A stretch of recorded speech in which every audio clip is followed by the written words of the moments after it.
జననం ఈ కనులు మూస్తేనే మరణం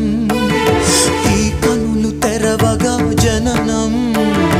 ఈ కనులు మూస్తేనే మరణం రెప్పపాటయ్యా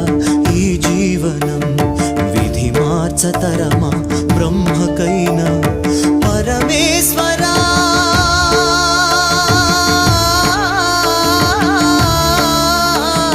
పరమేశ్వరా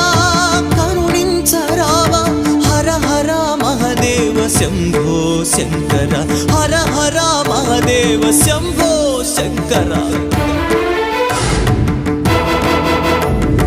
ఎవరికి ఎవరయ్య ఈశ్వరా ఎవరుంటేనేమయ్య ఈశ్వరా ఈశ్వరా